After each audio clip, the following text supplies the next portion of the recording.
Sir ముఖ్యంగా విజయసాయి రెడ్డి గారి episode ఈ లిక్కర్ స్కామ్కి సంబంధించి అవి A5గా కూడా ఆయన్ని చూపిస్తోంది.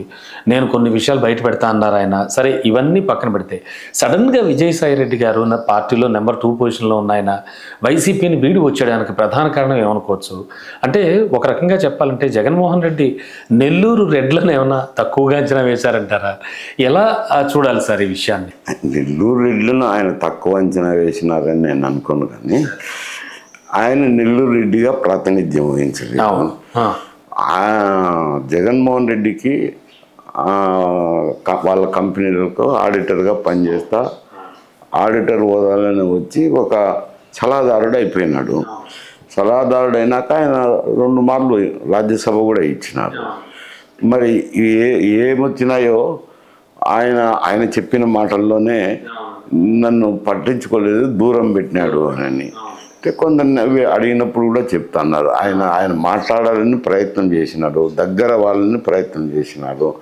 దగ్గర వాళ్ళని ప్రయత్నం చేసినా, మాట్లాడాలని ప్రయత్నం చేసినా జగన్మోహన్ రెడ్డి అవకాశం ఇవ్వలేదని, ఇంకా ఆయన రాజకీయాలకు విసిగిపోయి రాజ్యసభ సభ్యత్వం ఉండగానే రాజీనామా చేసి వెళ్ళిపోయినాడు.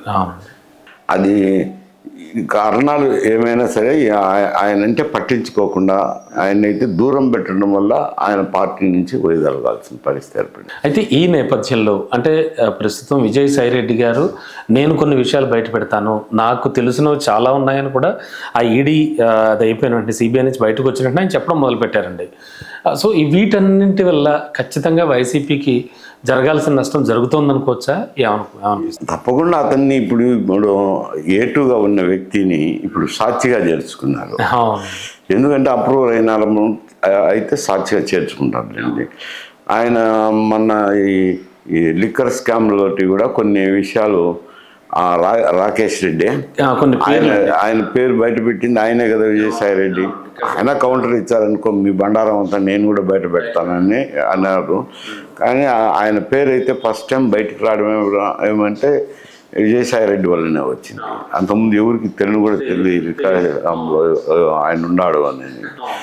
ఇప్పుడు అది విచారణ జరుగుతుంది అనుకోండి, దర్యాప్తు జరుగుతుంది కాబట్టి దర్యాప్తులో ఆ విషయాలు ఏమేమి వస్తాయో చూడాలి.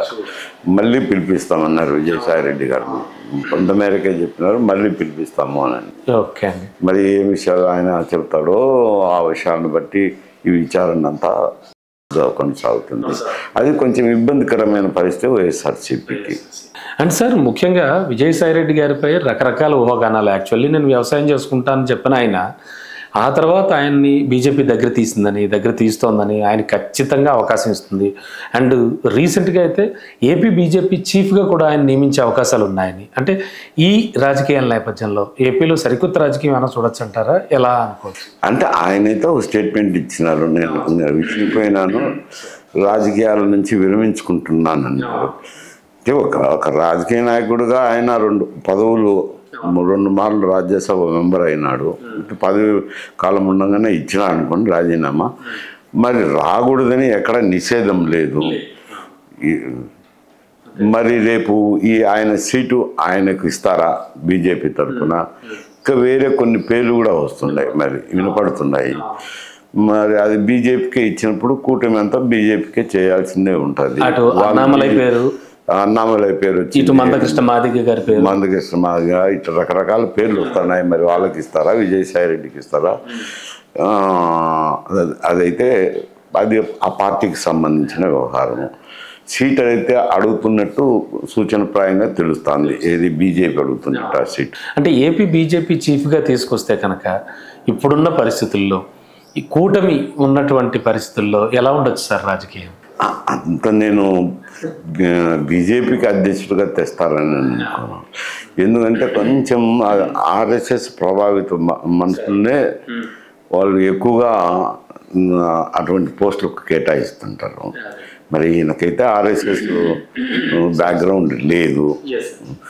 కాకపోతే పురంధరేశ్వరి ఒకటి ఉన్నది అనుకోండి, ఆర్ఎస్ఎస్ బ్యాక్గ్రౌండ్ లేకుండా. కాకపోతే వారి కుటుంబ వ్యవహారము, వారి వ్యవస్థ వేరు కాబట్టి ఆమెను పెట్టినారు.